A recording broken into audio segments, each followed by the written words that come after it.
indawo khona ngoba la siyahlinzana, so asikwazi ukukuhlinza kulesimo kuso. Sacela uyobona udokotela wesikhumba. Okay. Ngihambe ngiyobona udokotela wesikhumba. Udokotela wesikhumba ngimbonise abone naye. Hayi angibhalele imithi okumele ngiyisebenzise. Mangifika lapha yana ngiyithathe ngiyisebenzise kuyafana nje kwenzeki lutho. Ngithathe ngiyisebenzise kuyafana kwenzeki lutho. 3 months ngikwenza lokho. Ngibuyele ngithola udokotela umuntu wesifazane afika check ifile avela athi hayi ngizokunika i-medication ya 6 months. Awenzi lutho ufika nje uthatha ifile olanda imithi. Uthatha ifile olanda imithi. Ethi mina hawu kanjani manje ngoba phela ngiyadinga ukuthi ningi-check ukuthi ikhona in progress kule nto lena. Athi hayi wena uzobona uma uqeda le medication yakho ya 6 months.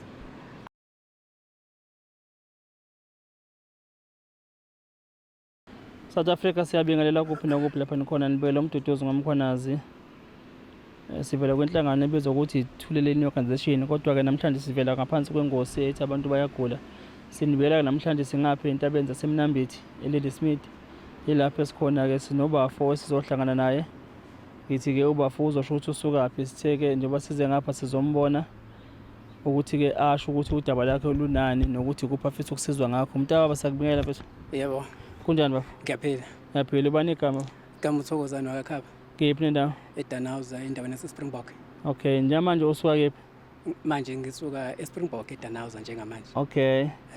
Besithokoza ukuxhumana nawe nto ngapha koThekwini. Uthi sinodaba ofisa ukusibikela lona nokucela usizo. Nginenkinga lana kushuthi ngo-2020 kuzofika iCovid. Yes. Ngangidohoza. Yes. Okay. Mabesimisa emsebenzini for leya lockdown leya. Yeah. And then ngaye ekhaya.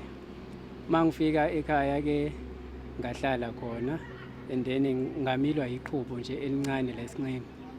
Esinqeni ngaka right. Yes.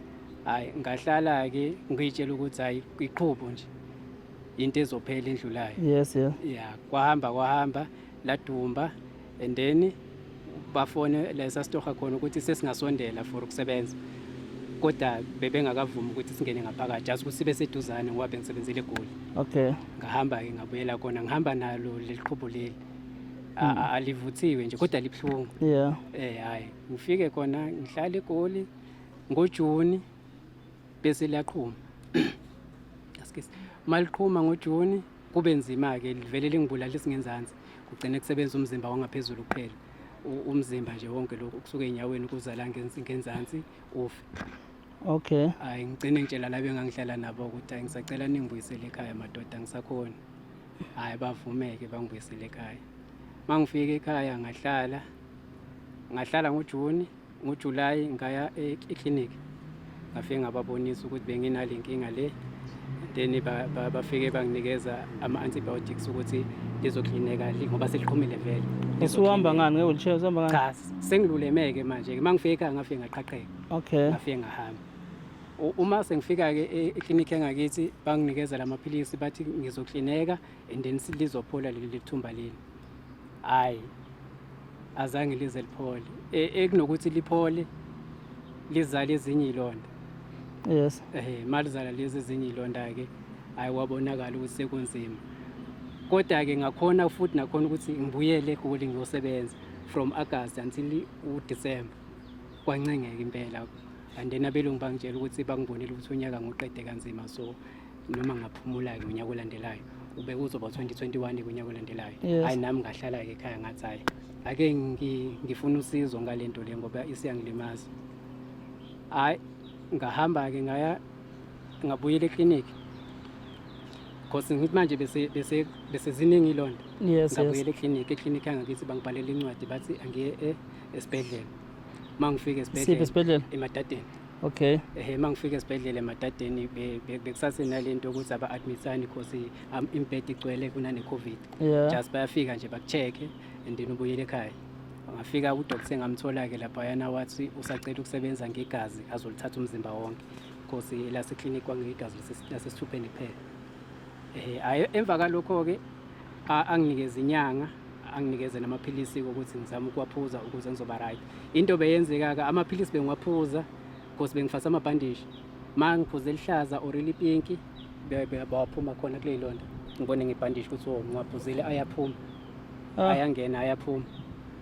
Ngibuyeleke makuphela inyanga mase ngiyolanda ama-results egazi. Mangifika ke ayawabona ama-results athi yena akukho lutho Mosilani okubhaliwe, so uzokwenza njani? Ngithi mina angazi-ke mangabe sowubuza mina phela yimina ogulayo. Hhayi aphinde futhi athi hamba olanda amaphilisi and then ubuye makuphela inyanga sobona ukuthi umehluko awukho yini. Mase ngibuyela-ke ngingamtholi yena, ngithola omunye-ke lo owayethatha igazi kwangomdabu wasendiya, and then mase ngibuya sengithola owakithi ubuZulu omnyama. Mayefika abona ifayili and then alifunde naye bese ayangitshela ukuthi hhayi la bakulethe khona kumele ngawukhona ngoba la siyahlinzana, so asikwazi ukukuhlinza kule simo kuso. Sacela uyobona udokotela wesikhumba. Okay. Ngihambe ngiyobona udokotela wesikhumba. Udokotela wesikhumba ngimbonise abone naye ayangibhalele imithi okumele ngiyisebenzise. Uma ngifika laphayana ngiyithathe ngiyisebenzise kuyafana nje akwenzeki lutho. Ngithathe ngiyisebenzise kuyafana akwenzeki lutho. 3 months ngikwenza lokho. Ngibuyele ngithola udokotela umuntu wesifazane afika acheck ifile avela athi hayi ngizokunika i-medication ya 6 months awenzi lutho ufika nje uthatha ifile olanda imithi uthatha ifile olanda imithi. Ethi mina hawu kanjani manje ngoba phela ngiyadinga ukuthi ningi-check ukuthi ikhona in progress kule nto lena. Athi hayi wena uzobona uma uqeda le medication yakho ya 6 months. Hayi ngibona ukuthi phela angisebenzi, imali engihamba ngayo ngiyesibhedlela ngithatha kugogo nawe useyaqala manje uyacomplain ukuthi yini kanti uyihambele esibhedlela mangabe ungasizakali. Hayi nami ngizene ngiyiyekela ngidlalela phansi. Ngahamba-ke ngaya ka-doctor ngayombonisa because bese zidabula amathanga indawo soyi-2 emathangeni. Ngaya ku-doctor wafika wabona wathi hayi into encane le wangihlaba ngemjovo wanginikeza u-3 days wathi after 3 days ngibuye. Uma ngibuye after 3 days kuyavaleka wathi hayi ngizoba right. Mase ngihleli mina ekhaya kwaluma ngakunwaya-ke kwagcina sekuqhuma futhi ngoba phela ngabona ukuthi uma ngiyeka kuba buhlungu uma nganwayi ngagcina nginwaya and uma kuphuma lo bomvu ngabuza ukuthi hayi umzimba uyakhululeka. Hhayi ngabona ukuthi no ngoba kwale yesingisi imithi ayisebenzi. Hhayi ngibuyele esiZulwini ngahamba ngayobona omunye ubabakhe. Hhayi wafike wayibona naye ilonda wathi okay hhayi azithusi yinto nje encane le ngizoyilapha nje ngenyanga. Hhayi bo yaphela inyanga. Hhayi wabuya wathi wozolanda futhi kwaqhubeka unyaka waphela. Hhayi wathi hayi ithi-ke ngizama ukuthi nginabe nami ngiyofuna usizo ngoba le mpi ngathi iyangihlula. Hhayi ngimlinde. Hhayi siqhubeke-ke naye-ke silokhu ngiyalanda akuzwakali. Uyabona nje uma uzophuza imbiza uyiqede umehluko ungawuboni. Ziyababa nale imbiza. Akujiki futhi uyaphuza wena kuthiwa uzophila. Hhayi wagcina ethuleke engasasho lutho naye ngabona ukuthi no hhayi futhi usehlulekile. Ake ngihlale phansi nami ngibona ukuthi ngizokwenza kanjani manje. Ngakhuluma-ke nabantu basekhaya basho ukuthi ake sizame ukuthi njengamanje ungasebenzisi lutho up until sifuna umuntu ozohlola phansi manje azi ukuthi kwenzakalani kahle kahle. Uyabona ngoba leyo ukuthi umuntu athi uyakusiza ungasizakali kusho ukuthi inkinga enkulu. Hhayi ngahlala ngalinda. Ngathi ngisalindile nje ngathola omunye ubaba okuthiwa hayi nawe ekhanda imbiza hayi isilonda kasibheki. Hhayi ngafaka imali wangisendela izinto ngayisebenzisa. Hhayi still namanje akho mehluko lezi imbiza. Into ka-2020 ngoba ngisukumela manje ngiyabona ukuthi lonyaka futhi uqala kabi ngcono ngisheshe ngisukume. Uyabona mawuphuza ziyathembisa makuphela ziqala phansi. Kwesinye isikhathi mawuphuza ubone ngazathi sekuyathembisa siqhamuka eceleni. Eish Siqhamuka eceleni kuyinto nje ngazathi ifuna ukuhamba mayisiyonile la iye kwenye indawo ifike iyobona khona makuphela lapho ishone kwenye indawo because aziveli kube isilonda uqale kuqumbe nje kube ngazathi ithumba bese kudla ngaphakathi bese mase kuphuma sekuyisilonda phezulu-ke sekubuhlungu kakhulu ngaphansi ngoba kade kudla yabona. Okay baba ngokwakho ucabanga into ekuphethe yini ilumbo noma into yesilungu? Hayi uma ngabe ngingathi ilumbo ngizothi akulona ngoba engibahambile baliphikile. Kokwesingisi angazi ngoba ama-results abuya ethi anginalutho. Uzothini-ke ngoba phela kulokhu kokubili kufuna kube khona okukodwa kukhona kwakho. Ingakho-ke bengifisa ukuthi ngithole umuntu ongangibhekela le nkinga yami ukuthi kahle kahle yini le yenza ukuthi ngingasizakali isikhathi eside kangaka. Isavuka into Yavuka i-right nje ukuthi ayisebenzi. ayisebenzi oyireservile. Cha, ngiyakwazi ukusebenza umuntu egoli. Kodwa iyavuka iyami. Yavuka yona iya. Okay. Umuntu othandana noma mhlambe kubantu niyazi phela ngamasoka. Bayasazi isimo obhekene naso. Okhona njengamanje uyasazi isimo engibhekene naso. Okay, uyabekezela. Usho kanjalo impela namanje ngisabona ukuthi awusabekezeleli. Ake sihlehleke siye eGoli before iCovid. Kubantu obonayo eGoli noma umuntu obonayo eGoli obokode ke umbatha naye ukhona usamkhumbula engqondweni. Hayi baningi. Bayazi ukuthi uyagoliswa ukukhuluma nabo. Hayi abazi. Abazi. Cha abazi. Cha nganganayo nje umuntu straight because kwakubudoda nje. Sheba kwasana.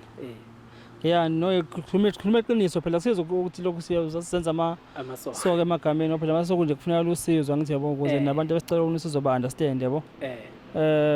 Okay, asazi ukuthi ngempela sothini kodwa ke mfethu njengoba uze kuthina kaThweleni ikuphi okufisayo ngicela sikusize ngakho. Mina bengicela nje uma ngabe kungakhona umelaphi endabuko or udokotela ongathi angangichecka or umelaphi endabuko ongathi angangibhekela isimo sami abone ukuthi kwenzakalani uma ekhona angavela ngisize. Injani zibhlungu lezi zinto? Impela zibhlungu kumele ebusuku noma emini. Mangivuka nje ngiphuza iphilisi lenhlungu mangilala ngiphuza iphilisi lenhlungu. Uyayibhandisha le uma uyibhandisha lona zinjani? Ngoba ngathi ngibonile kwivideo lapho ngisele video ebusuku. Noma ngibonile ivideo angithi ngisele ivideo.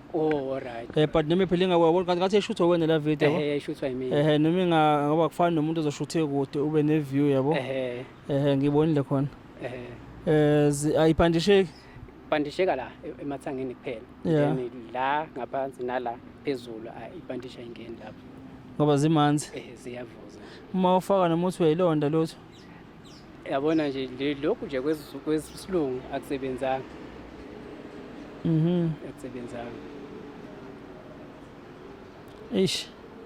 And nemali ayisekho. Ayibona-ke lapho kayi sekubhedile. Okay. Mntaba bama kukhona mhlawumbe bangathi futhi bangasiza ngoba phela nakhona bayezwa ukuthi imali ayisekho. Kungaba kuwena kodwa ukuthi uyafisa nokushiya inamba noma mhlawumbe uzokwenza kanjani? Inamba ngingayishiya kuwe uma ngabe bethanda ukuphuma ukuyithola bayithole ngakuwena. Okay. Ngoba ngibalekela ukuthi ngingayishiya kuwe inamba manje bebona abantu kuzokhona abazoyithatha bayisebenzisele izinto ezingekho right. Okay bafu. No, ilunga lakho lino is right akunankinga. South Africa nangakumfethu ecela usizo niyezwa ke inkinga abhekene nayo. Yilonda la ngaphambili ezimvelile. Sekunesikhathi lento ever since kwaqala 2020 up until now yabo. Siyacela ke kulo ngaba nosizo ukuthi yena ngakwazi ukulapha lesifo simphethe ukuthi bangavela kunankinga ke bothi nje eThweleni sikwazi ukuxhumanisa naye umfowethu akwazi ukuthola usizo. Cha Mtaba siyakuthembisa mfethu ukuthi ke uma sihlwanyela njengeThweleni siyathemba ukuthi kukhona okuyovuka. Okay, hayi ngajabula. No mfethu nakunezwe lasemnambini selihloma. Bangaze bashaye ngezulu ngapha sathi basebenzile singapha yini. Ngeke basithande bonke phela yabona beliqinqela iminyama kanje. Nathi fasheshe siqoqe sigoduke siya ngasemakhaya. Konjalo. Nawe mfethu ngathi usakude nawe. Angisakude. Nomntaba siyabonga mfethu canje ukukhulula South Africa. Siyabonga kanza ukuthi kuphi na plan khona siyathokoza nesupport yenu nothandela isikhombisa lona siyabonga siyathokoza nisala kahle emakhaya.